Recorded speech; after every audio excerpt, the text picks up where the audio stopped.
On a Tuesday morning in September 2021, a man named Marcus Webb walked out of Riverbend Maximum Security Institution in Nashville, Tennessee. He was 42 years old.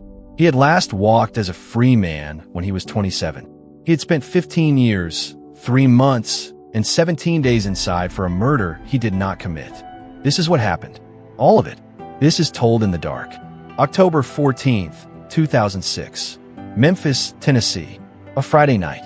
At approximately 11:14 p.m., a man named Raymond Holt was shot twice outside a gas station on Summer Avenue in North Memphis.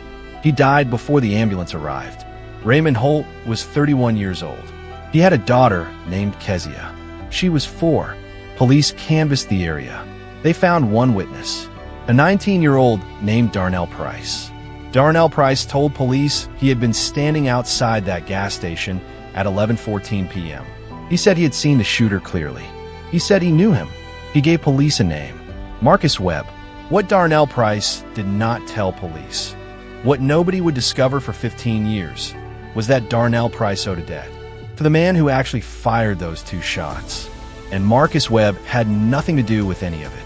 He was at his mother's house. 3 members of his family would swear to it. The jury chose Darnell Price's word over all 3 of them. In March 2007, Marcus Webb was sentenced to life without the possibility of parole. He was 27 years old. He had no prior convictions. He had a job, a family, a life that fit on one page and contained nothing that should have ever brought him to that courtroom. He was sent to Riverbend Maximum Security Institution in Nashville, and the door closed. 2007, 2008, 2009, Marcus filed his first handwritten appeal from his cell in January 2008. He had no lawyer, no legal training, no access to anything except the prison library and a legal dictionary with a cracked spine. He taught himself the law, word by word, motion by motion, night after night, in a cell 6 feet wide. That first appeal was denied. He filed a second, denied, a third, denied. Between 2008 and 2018, Marcus Webb filed 11 handwritten appeals. Every single one was denied. He never stopped. His mother visited every month for 15 years. She brought food from home in plastic containers. She sat across a table from her son, and she told him every single time, the truth will come. 15 years is not just a number. His younger brother graduated from college in 2009. Marcus was not there. His father died in 2012. Marcus was not there. His sister had a daughter in 2015. Marcus held that child for the first time when she was 6 years old. His hair went gray in his 30s. Memphis changed around him while he could not see it. The city built new roads and new neighborhoods and new futures, and Marcus Webb watched none of it. What the system took from Marcus Webb cannot be itemized. 15 years of mornings, 15 years of choices, 15 years of the particular unremarkable freedom of walking out your own front door. None of it was given back when they let him out. You do not give those years back.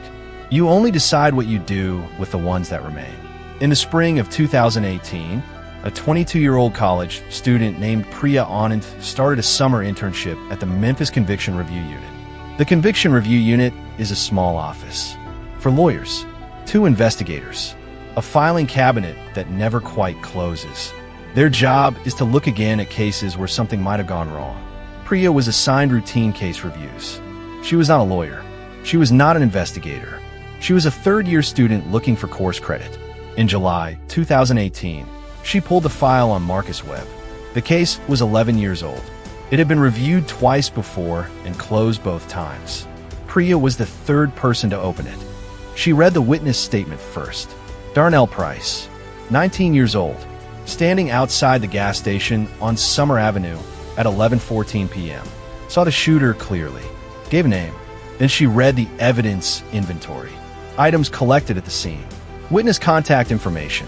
One item near the bottom of the list, marked as collected but not entered into evidence at trial.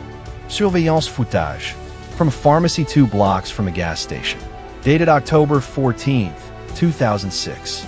It had never been played in court. It had never been shown to the jury. It had been sitting in a box in an evidence warehouse for 11 years. Priya requested the footage. She sat down in front of a monitor in a small office in Memphis, and she pressed play. At 11:09 p.m. on October 14, 2006, 5 minutes before the murder, Darnell Price was standing outside that pharmacy, 2 blocks away. He could not have been at the gas station at 11:14 p.m. It was physically impossible. 5 minutes changed everything. Priya Anand did not close the file. She went to the lead attorney at the conviction review unit and she laid out what she had found. The tape, the timestamp, the 5-minute impossibility. The attorney looked at the evidence for a long time. Then she said 3 words. "We have something." Over the next 8 months, the conviction review unit rebuilt the entire case from the ground up. They tracked down Darnell Price. Under interview, faced with the pharmacy footage, he recanted his testimony. He admitted he had never been at the gas station. He admitted he had given Marcus Webb's name because he was afraid of the man who had actually pulled the trigger. In April 2021, the Memphis Conviction Review Unit filed a motion to vacate Marcus Webb's conviction. On September 7, 2021, Marcus Webb was brought into a Memphis courtroom. He had been in that same courtroom before. The last time, he had left in handcuffs. The judge reviewed the motion. He reviewed the surveillance footage. He reviewed Darnell Price's recantation. And he said, "The conviction of Marcus Webb is hereby vacated. He is to be released immediately." On September 14, 2021, Marcus Webb walked out of Riverbend Maximum Security Institution. It was a Tuesday, 8:47 in the morning. The sky was pale blue and the air smelled like cut grass and diesel and everything that is not a prison. He stood just past the gate for a moment. He put his face up toward the sky. His mother was waiting in the parking lot. She had driven 4 hours from Memphis in the dark to be there when the gate opened. She ran. Later, Marcus would say that the thing he remembered most about that moment was not joy, not relief. It was the weight of her arms around him after 15 years of a glass partition between them. He cried once, standing in a prison parking lot in Nashville, Tennessee, on a Tuesday morning in September. He cried once, and then he stopped, and then he looked at his mother, and he said, "I've got work to do." Marcus Webb did not sue the state of Tennessee. He did not give interviews about bitterness. He did not spend the years after his release looking backward. He enrolled in a paralegal certification course in January 2022. Then he applied to law school. Several schools rejected him because of his conviction record. His conviction had been vacated.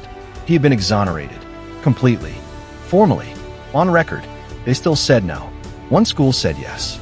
In May 2023, Marcus Webb passed the Tennessee bar examination. He was 43 years old. He had spent 15 years teaching himself the law in a 6-foot cell. He was now licensed to practice it. He took on his first wrongful conviction case in August 2023. His client walked free in March 2024. Then a second, then a third, then a fourth. As of today, Marcus Webb has helped free 4 innocent men from prison. Men who, like him, had nothing left but a handwritten appeal and the absolute certainty of their own innocence. A system failed Marcus Webb. It took from him 15 years, 3 months, and 17 days. It took his father, his niece's childhood, his 20s and his 30s, and every morning in between. And he decided, not in a speech, not for cameras, but in the quiet of a fresh start, that the answer to injustice was not rage. It was expertise. Every case he wins is a door that opens. Every man who walks free is an answer. Marcus Webb spent 15 years in a cell learning how the machine worked. He is now one of the people fixing it. This was Told in the Dark.